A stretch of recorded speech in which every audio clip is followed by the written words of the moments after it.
Surprise!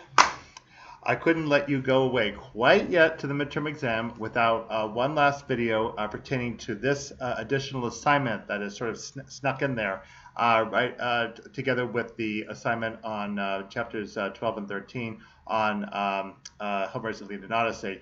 This is an additional assignment that concludes the first half of the course just prior to the midterm exam, and it's one that will give you some additional perspective on the connection between actual myth, in this case Greek myth, and real historical events. So I'm putting this in here for you to ensure that you do complete this assignment. Don't miss it before you actually go on to the midterm exam as described in the video that you just listened to. So if you go to your forums on Sakai, you will see that there is a separate forum for Secrets of the Dead, Sinking Atlantis. If you're taking the course in the school year, this is due on the same day as the assignment on chapters 12 and 13 of the Harris-Placer textbook. If you're taking this course in the summer, there are in fact two separate sessions for this assignment that comes after the session on the one on chapters 12 and 13. So you'll have to adjust what I'm saying here depending on which schedule that you're following. In this case, you need to complete this assignment prior to going off to complete the midterm exam, and together with the assignment on chapters 12 and 13, or right after it, depending on whether you are doing the school year session or the summer session.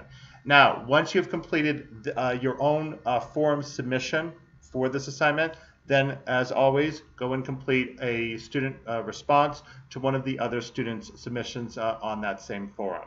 Again, that completes your attendance requirement. So that means you'll actually have two student responses for the day if you're doing the school session. If you're doing the summer session, of course, they'll be on separate sessions, and so you'll be getting attendance credit for each of the two separate sessions. Okay, so just make sure that this technicality is completed, and again, don't miss this assignment. It's easy to get distracted by the midterm and not go back and get this, so be sure that you do it. All right, now, the assignment itself.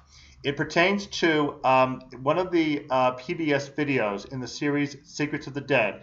On Sakai, there is a special selection for it on the left side. There's a link to the YouTube video that you can watch right there on YouTube. Okay, I'll describe first of all the content of the video briefly, and then I will discuss what assignment you need to complete. The content has to do with the myth of Atlantis as passed down to us by the Greek philosopher Plato.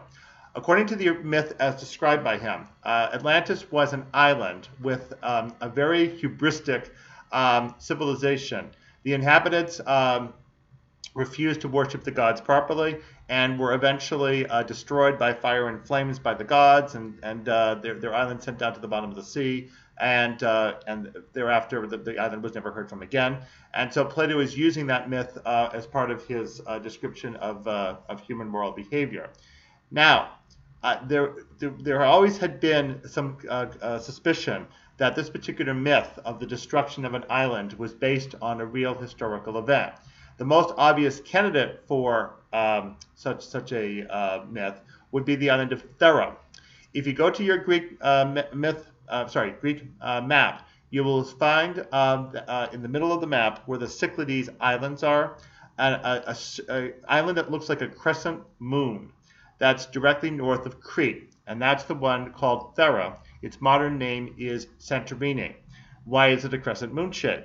Because it is actually a caldera that was originally a large island that was completely eradicated by this really, really massive volcano that is the largest recorded one we have in human history, and was probably 10 times as large as the much later one of Krakatoa in the Indonesian islands. So this was really, really huge, both in actual occurrence and for its ramifications for the future.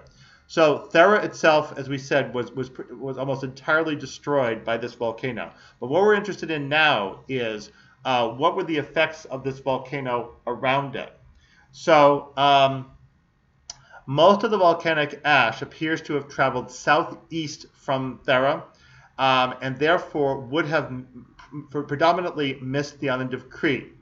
For that reason, there was an original theory that the volcanic ash itself had traveled down to Crete and had blanketed the island of Crete. This was supposed to be an explanation for the mysterious disappearance of the Minoan civilization, as we just alluded to briefly in a previous video near the beginning of the course. We never have been entirely certain why the Minoan civilization disappeared, and this was thought to be one such possible explanation.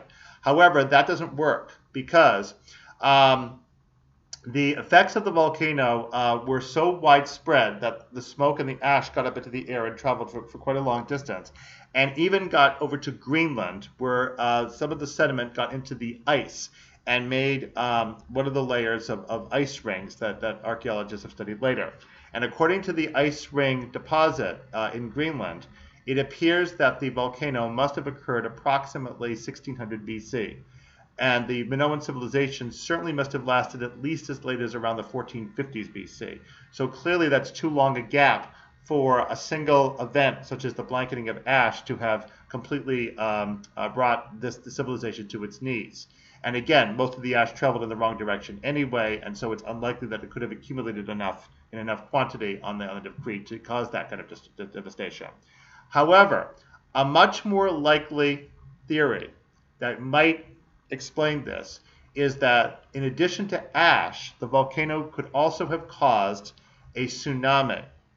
And the tsunami might very well have traveled south or southeast, and if it hit the island of Crete on its eastern side, even only a small portion of it, that might have been enough to cripple the civilization of the Minoans quite severely, because many of the towns, such as Palinastro, over on the east side, could have been potentially hit by the volcano.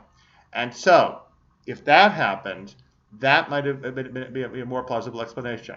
That is the one that is taken up in this video, Secrets of the Dead, Sinking Atlantis, that was produced in 2008 in the PBS series. And according to the archaeologists in this, there is indeed quite a bit of evidence in eastern Crete of marine organisms and marine fossils that are quite a bit inland away from the tide, and therefore could not have gotten there by any natural usual occurrence. They must have been deposited there in a catastrophic event, such as a tsunami. Brought all together with several other important pieces of evidence, and we have the reconstruction of a tsunami that apparently struck Crete and the Minoan civilization around 1600. The Minoans were so severely damaged politically, culturally, physically by this incident that they were unable to recover in time to fend off later invaders. And in the 1400s, the Mycenaeans came in from northwest Greece. The Mycenaeans happened to be in a location that was not accessible to either the waves or the ash from the volcano, so they survived, and they came down, swept through Crete, and destroyed the Minoan civilization. And that's discussed in the latter part of the video. So it's this interaction between a real-life historic event and a Greek myth that's the main subject of this particular video. Now, your assignment is to, first of all, watch the video and make sure you understand what the video is describing. And then, in a very brief piece that you're going to cut and paste, as always, directly into the forum, describe an example of a Greek myth that is based on some real-life event, similar to the one that's described in the video. You can obviously use examples from the video itself, but you also might know of other examples of a Greek myth that is based at least loosely on some historical event. So it's that interaction that you're going to be describing briefly in your assignment. When you're finished, again, cut and paste your assignment into the forum, and then make sure to make a student response to one of the other submissions from one of the other students in that same forum. And when that's all finished, you will then be ready to go on to your midterm exam.